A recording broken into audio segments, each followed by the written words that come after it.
On se retrouve sur le site chess.com pour affronter les bots de la catégorie temporaire karaté en ce mois de juin 2025.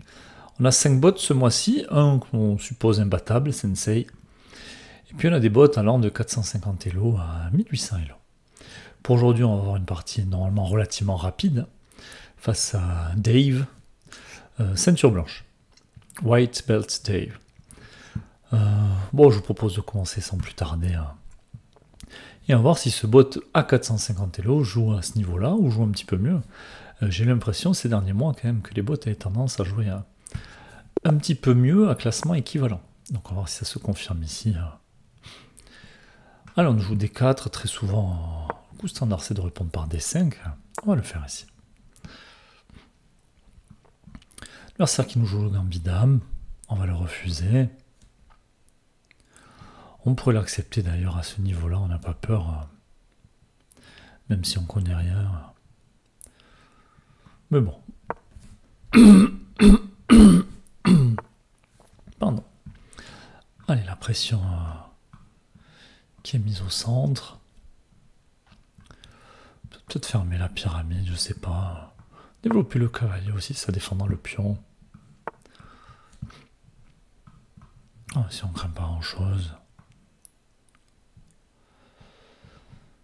La question c'est est-ce que je sortir le fou maintenant? Est-ce que je veux d'abord jouer C6 pour sortir le fou pour pouvoir le reculer en C7? Ou est-ce que je veux aussi le mettre en E7 assez passif? Même très passif. Je vais sortir mon cavalier sur cette case pour me laisser la possibilité de pousser le pion. Alors, est-ce que j'ai envie de pousser le pion C ou le pion B? Est-ce que j'ai envie de roquer? Alors, si on met des échanges pour reprendre du cavalier, ça tiendra toujours. Si il y a pris, je pourrais peut-être prendre.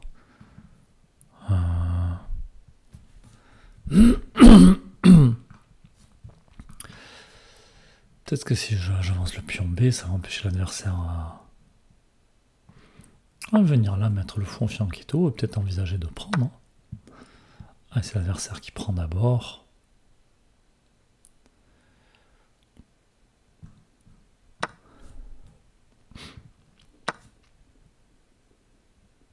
L'adversaire qui prend, alors est-ce que je veux prendre le fou ou est-ce que je veux prendre le cavalier? Le problème, si je prends pas le cavalier, il peut y avoir une fourchette désagréable ici. Je mets prise, prise, prise. Je vais venir prendre ce cavalier. Et là, j'attaque 2 fois ce fou, qui est défendu qu'une seule fois. Et ici, j'ai un fou qui m'est proposé, qui n'est pas défendu, donc j'ai l'embarras du choix. Peut-être prendre le fou d'abord, qui n'est pas défendu. Ça empêche l'adversaire de roquer. Bon, on est en 9e coup, l'adversaire qui fait enfin une grosse erreur. Alors, est-ce que je prends du roc, de la dame? Bon, je vais prendre de la dame. L'idée, c'est de jouer petit roc. Ici, si j'avais un fou de case noire, ça pourrait être intéressant. Peut-être que l'adversaire va vouloir jouer grand roc.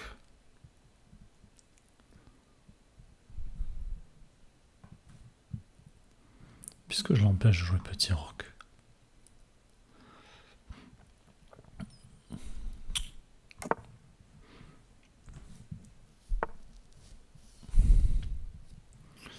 Alors, ce pion qui n'est pas défendu. Je vais en profiter pour eux. Il y a toujours ce roi. Ce roi au centre. Et l'adversaire qui nous offre la dame. Mais on va la prendre. Flûte de zut, j'ai perdu ma dame. Oui, tu l'as pas perdu, tu l'as donné. Bon, et ça y est, l'adversaire qui se met à faire complètement n'importe quoi. On va prendre le pion. Ici, le pion qui est cloué, l'adversaire qui ne peut pas reprendre. On va continuer de prendre. On va peut-être continuer de prendre. Est-ce que j'ai mieux à faire? Je sais pas. À l'échec, on va mettre la tour derrière le roi. Derrière la dame. Essayer de s'en prendre à ce roi.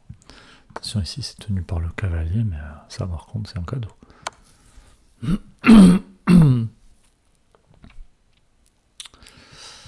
Alors, est-ce qu'à venir ici, il y a toujours cette case? Est-ce que je peux pas venir supprimer des cases au roi d'abord?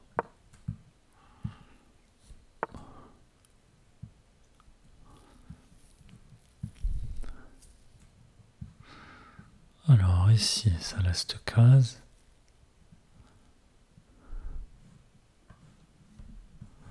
Est-ce que je dois pas d'abord bouger le fou pour supprimer cette case?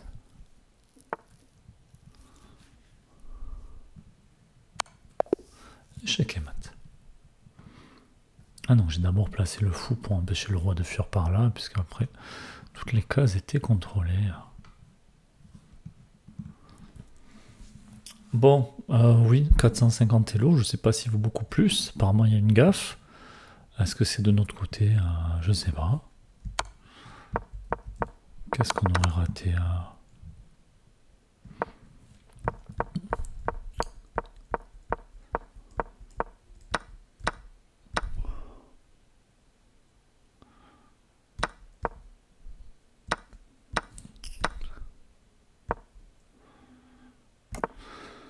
Bon, je vois rien de bien particulier. Bon, on suppose que la gaffe c'est ça, c'est l'adversaire qui l'a joué, et pas de nous. Alors, je vais garder l'analyse pour une prochaine partie. Parce qu'il n'y a pas grand chose à analyser là, à part que le bot a joué les premiers coups de manière plutôt intéressante, les 8 premiers coups. Ensuite, c'est bien faire bon, n'importe quoi. Commencer par nous offrir le fou ici.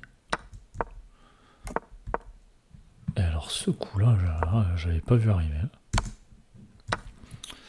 Ok. Bon, c'est ça, ce à quoi ressemble un bot à 450 euros. En tout cas, n'hésitez pas à dire ce que vous pensez de cette partie-là et de niveau de ce bot-là. Allez, pas la peine de traîner plus, on va s'attaquer au bot suivant et vous le aurez dans une autre vidéo. À bientôt!